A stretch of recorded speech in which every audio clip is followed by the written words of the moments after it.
Bien-aimés, ce soir, nous allons étudier la parole de Dieu. Nous voulons parler de ce texte de Jean chapitre 14.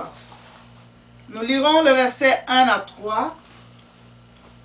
Le titre de notre message d'aujourd'hui, c'est que vos cœurs ne se troublent point, que votre cœur ne se trouble point. Nous lisons dans Jean, comme je disais, chapitre 14, nous lisons le verset 1 jusqu'au verset 3. Que votre cœur ne se trouble point, croyez en Dieu, croyez en moi. Il y a plusieurs demeures dans la maison de mon Père. Si cela n'était pas, je vous l'aurais dit.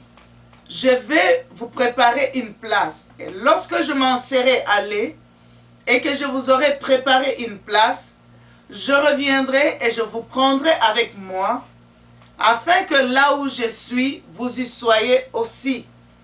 C'est la parole du Seigneur Jésus s'adressant aux disciples. Ça, c'est une parole formidable que le monde d'aujourd'hui a besoin. Que votre cœur ne se trouble point.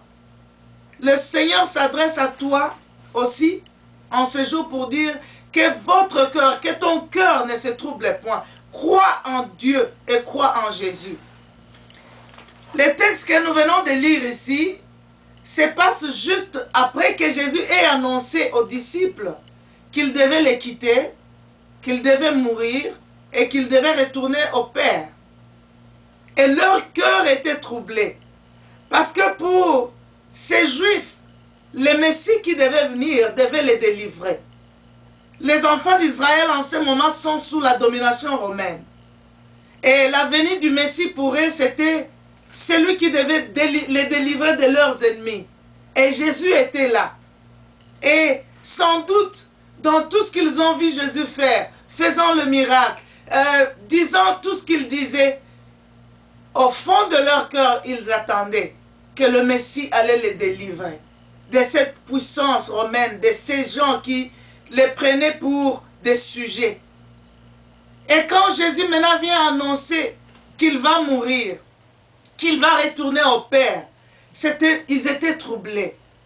Ils se sont dit, mais Seigneur, alors Jésus connaissant cette situation, il leur dit les paroles que nous venons de lire tout à l'heure. Que votre cœur ne se trouble point.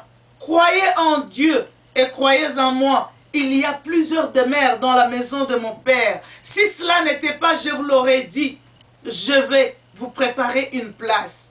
Et lorsque je m'en serai allé et que je vous aurai préparé une place, je reviendrai alors et je vous prendrai avec moi, afin que là où je suis, vous y soyez aussi. Bien-aimé, Jésus a bien dit les choses, que votre cœur ne se trouble point. Le cœur est le centre de nos décisions, le centre de nos sentiments, les centres de tout ce que nous traversons, ça passe par notre cœur. C'est pourquoi vous voyez, quand les gens ne savent pas gérer leur cœur, ils peuvent avoir beaucoup d'autres problèmes. Les gens peuvent piquer des crises, les gens peuvent mourir brusquement. Pourquoi? Parce que leurs cœurs sont troublés. En ces temps de crise économique mondiale, Dieu veut aussi t'adresser cette même parole. Que votre cœur ne se trouble point, que ton cœur ne se trouble point. Il y a beaucoup de choses qui traversent notre vie. Les sentiments de joie, les sentiments de tristesse passent par notre cœur. Peut-être tu penses à beaucoup de choses. Tu as prévu des choses à accomplir dans ta vie, mais maintenant tu te retrouves comme si tu n'es pas capable de les accomplir. Tu as prévu certaines choses, peut-être les études de tes enfants, mais quand tu regardes, tu vois comme si tu ne sais pas payer leurs études, tu n'arrives pas à ce que tu avais pensé. Peut-être tu es en train de souffrir à cause d'un mariage qui n'a pas réussi, à cause peut-être de ton foyer qui s'est détruit, à cause peut-être du divorce. Ton cœur est troublé, peut-être tes affaires ne marchent plus. Tu ne sais quoi faire. Peut-être tu as des responsabilités, mais tu as tellement de défis à relever que tu ne sais pas comment t'en sortir. La Bible a une parole à t'adresser. Que ton cœur ne se trouble point. Crois en Dieu et crois en Jésus. Ces paroles, en les entendant, nous pouvons croire qu'elles sont trop simples pour y poser notre foi. Elles sont tellement simples. Mes problèmes sont économiques. Je vais croire en Dieu, croire en Jésus et mes problèmes seront résolus. Mes problèmes sont académiques. Mais qu'est-ce que cela a à voir avec Jésus? Si je crois en Jésus, je crois en Dieu, est-ce que mes problèmes seront résolus? Jésus a dit que ton cœur ne se trouble point. Il a créé le cœur et il sait en prendre soin. Il a créé tes sentiments et il peut guérir tes sentiments. Que votre cœur ne se trouble point. Croyez en Dieu. Et ça, c'est un autre élément. D'abord, le trouble vient parce que nous regardons la situation. Mais Jésus propose une chose. Quand il dit que votre cœur ne se trouble point, il ne se limite pas là-bas. Plus loin, il dit, croyez en Dieu et croyez en moi.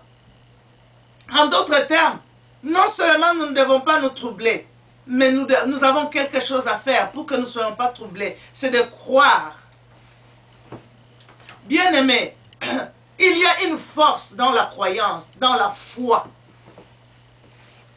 Nous avons une grande définition de la foi dans le livre des Hébreux au chapitre 11. Excusez-moi. Où la Bible nous dit, « Or la foi, c'est une ferme assurance de choses qu'on espère et une démonstration de celles qu'on ne voit pas. » La foi, elle est une ferme assurance. Aujourd'hui, nous voulons être assurés pour nos véhicules, pour notre santé. Et quand on a l'assurance médicale, on se croit, ah, ça va, on est calme. Mais la Bible dit que la foi est une assurance inébranlable, une ferme assurance. Des choses qu'on espère. Il y a des choses que nous espérons arriver. Et quand nous perdons notre espérance, alors là, nous ne pourrons même pas nous en sortir. Parce que la Bible nous dit dans les livres des Romains que car c'est en espérance que nous sommes sauvés. Or, l'espérance qu'on voit n'est plus une espérance. Ce qu'on voit, on ne peut plus l'espérer. Ces choses que tu ne vois pas encore, ces choses dont tu as placé devant toi comme des objectifs à atteindre, pour que tu en arrives, c'est par l'espérance. Et la Bible dit, mais si nous espérons ce que nous ne voyons pas, nous l'attendons avec persévérance. Comme nous espérons, alors nous attendons avec espérance. Alors nous attendons, en d'autres termes, sans faillir. Nous attendons en croyant que ces choses vont réellement se réaliser. Jésus a dit que votre cœur ne se trouble point. Mais croyez en Dieu et croyez en moi. Tu as besoin de croire en Dieu. Tu as besoin de faire foi en Dieu. Bien-aimé, il y a des gens qui pensent que la religion est une faiblesse. Ils se disent même que les gens fouillent vers la religion parce qu'ils ont besoin de béquilles. Mais j'aimerais te dire que dans le monde entier, les gens ont besoin de béquilles. Et d'ailleurs, tout le monde s'appuie à des béquilles. Il y en a qui ont comme béquille la cigarette. Il y en a qui ont comme béquille la drogue. Il y en a qui ont comme béquille peut-être une vie dépravée. Mais tu as besoin du vrai béquille qui est Jésus. Parce que quand on s'appuie sur lui, il ne nous laissera jamais tomber. Il ne nous décevra jamais. Il a dit, croyez en Dieu et croyez en moi. Bien-aimés, quand nous croyons, nous voyons la main de Dieu agir. Et quand nous croyons, comme nous venons de le lire dans les livres d'Hébreux, que notre foi est une ferme assurance des choses que nous espérons. Et une démonstration de ces choses que nous ne voyons pas encore. Mais nous allons vivre ces choses-là. Déjà à l'avance, nous serons dans la foi et notre cœur ne sera pas troublé.